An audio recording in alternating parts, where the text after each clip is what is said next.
So Acts 18, no? Verses 12 to 17. Okay? Ito na yung dinala si Paul kay Galio, no? Yan. So the Jews accused Paul before the proconsul of Akaya. Okay? But when Galio was proconsul of Akaya, the Jews rose up together against Paul and brought him to the tribunal, saying, "This man is inducing people to worship God contrary to the law." When Paul was about to reply, Galio spoke to the Jews. "If it were a matter of some crime or malicious fraud, I should with reason hear the complaint of you Jews. But since it is a question of arguments over doctrine and titles of your own law, see to it yourselves. I do not wish to be a judge of such matters." And he drove them away from the tribunal. They all seized Sosthenes, the synagogue official, and beat him in full view of the tribunal. But none of this was of concern to Galio. Okay? So ayun, no? Medyo maganda ang proconsul dito sa Akaya, no? Dahil hindi siya nakialam, no? Doon sa mga dinadala ng Jews sa kanya, no? Sinasabi sa kanya na itong tao na to, itong si Paul, no? But sabi ng proconsul, yan ay religious matters, no? Hindi ako nag-deal sa mga ganyan. Kung yan pa ay malicious fraud or isang krimen, no? Pwede pa, makikinig ako sa inyo. Pero since yan ay tungkol sa inyong relihiyon, kayo na ang bahala diyan, sabi sa kanila ng proconsul, no? Si Galio. Yon. So Galio did not care about theological disputes, no? Ayun. Ang nakakatuwa naman dito, no, interesting, is that yung mga angry Jews, ang kanilang ginulpe si Sosthenes, no, instead of Paul. Bakit ganon, no? Si Sosthenes yung actually siya yung synagogue official doon. Na dati si Crispus ang synagogue official.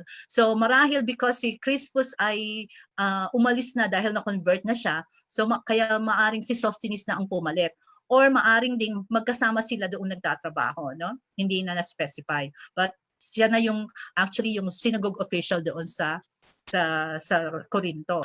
Ngayon, kaya hindi naman nila mabit itong si Paul is because si Paul is a Roman citizen.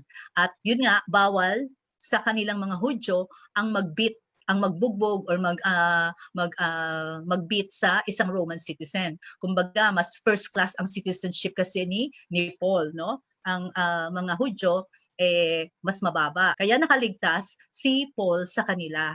Acts 18, no, to verse 18 to 23. So tapos na yung missionary journey ni Paul, kaya siya ay pabalik na sa Antioch in Syria.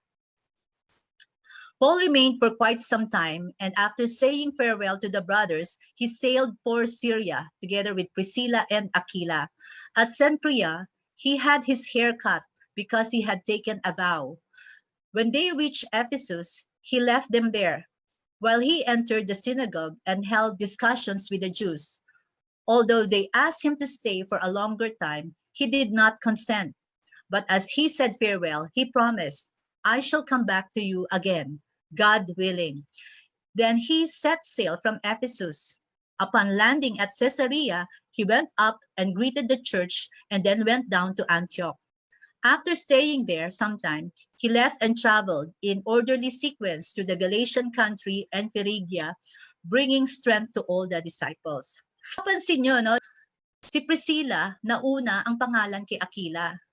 Untraditional yan. Hindi ganyan ang dapat na pag-i-introduce or pagsulat, no? Pag ini-introduce ang mag-asawa, lagi dapat nauuna ang pangalan ng lalaki kaysa sa babae, no? Kahit naman sa panahon natin ngayon sa formal writing sa English, laging yung pangalan ng lalaki, no? Like Mr. and Mrs., no? Hindi na nga sinasabi yung pangalan ng babae, no? Si Priscilla, maaari, no, mas active kaysa kay Aquila. Kasi itong ganitong bagay, hindi ito pwedeng by accident lang na isinulat ni Luke na unahin niya yung pangalan ni Priscilla. Hindi by accident. There is something to it. Maaring sinasabi dito na both Luke and Paul are very fond of this couple, no? Natutuwa sila doon ito kay Priscilla at saka kay Aquila, no? And in some chapters, no, makikita pa nga natin na ang tawag nila kay Priscilla ay Prisca. parang nickname na lang. So that would show that they are fond of Priscilla, no? But bakit uunahin, no, ang pangalan niya? I am just thinking, no, na maaring it is because they want to give credit to Priscilla also dahil between the husband and wife, maaring itong si Priscilla ang mas active, mas friendly, no, mas hospitable kaysa kay Aquila. Maaring si Aquila, not to discredit him, but Aquila maybe is a man of few words, maaring siya yung quiet type lang, but very supportive. No? Hindi naman pwedeng patuloyin sila Paul sa bahay niya without Aquila's permission. No? So maaring si Priscilla yung active talaga sa kanilang dalawa. Si Aquila, although a man of few words, kailangan nila Paul at saka nila Silas and Timothy. Yun. Actually, I can relate to this, no, dito kay Priscilla and Aquila kasi between my husband and me, no, parang mas ako yung active sa simbahan. Although ang husband ko very supportive.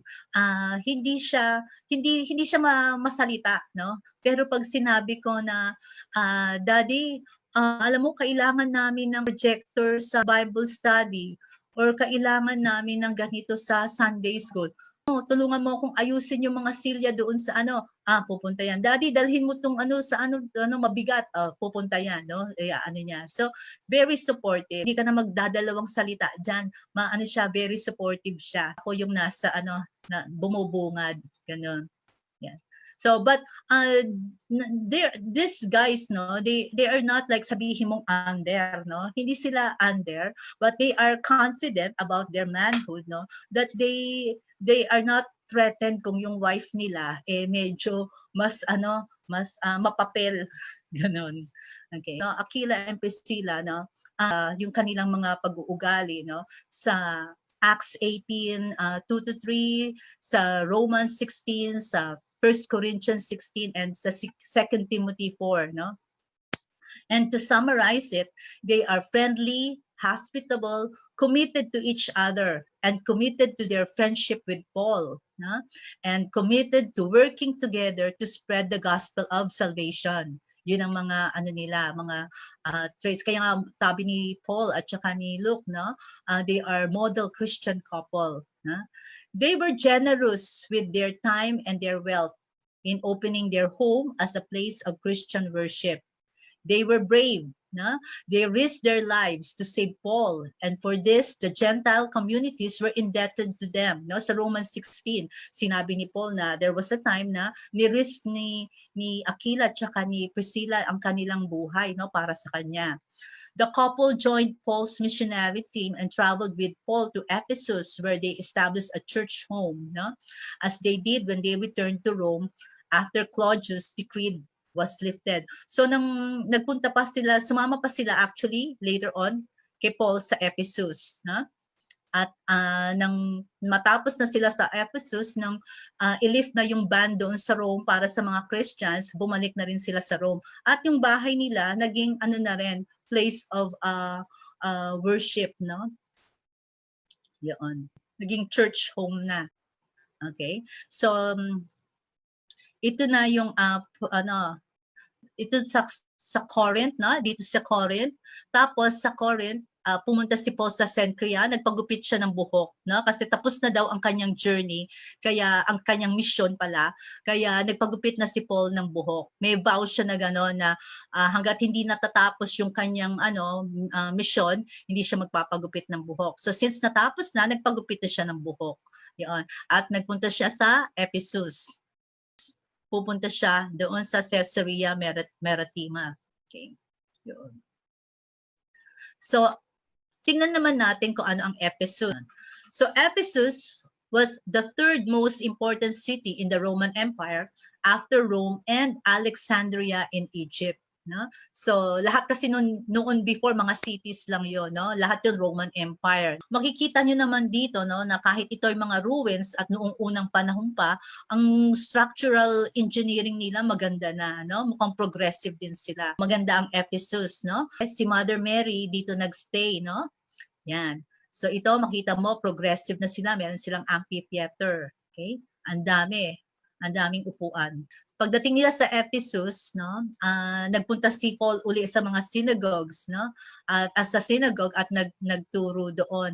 At maganda ang pagtanggap kay Paul sa Ephesus, no, doon sa kanilang synagogue. And he promised to return. Pinapastay pa siya pero hindi na siya pwede magtagal. Sabi niya, he promised to return. Babalik daw siya. Yan. And Paul will make many converts in Ephesus. Pagbalik niya sa susunod, sa third missionary journey niya, magi-stay doon siya, no, for 2.5 years. And itong Ephesus nga, sabi ko dito, nagstay si Mother Mary, no, kasi ito ang naging diocese ni Saint John, no, si Saint John the Beloved, yung apostle ni Jesus, si Saint John Zebedee. Dito siya naging head ng diocese. So since si Mother Mary ay ibinilin sa kanya ni Jesus, kung saan siya nandoon, kasama niya si Mother Mary. Okay, so kaya nagstay din dito si Mother Mary sa Ephesus. Yun. So ngayon, nang pag-alis ni Paul sa Ephesus, dumating naman si Apollos. Okay? So a Jew named Apollos, a native of Alexandria, yan yung Egypt, no? An eloquent speaker, arrived in Ephesus, and he was an authority on the scriptures. He had been instructed in the way of the Lord, and with ardent spirit spoke and taught accurately about Jesus. Although he knew only baptism of John, he began to speak boldly in the synagogue.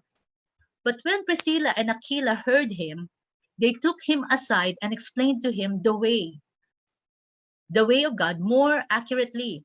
And when he wanted to cross to Akaya, the brothers encouraged him to the disciples there to welcome him. After his arrival, he gave great assistance to those who had come to believe through grace. He vigorously refuted the Jews in public, establishing from the scriptures that the Messiah is Jesus.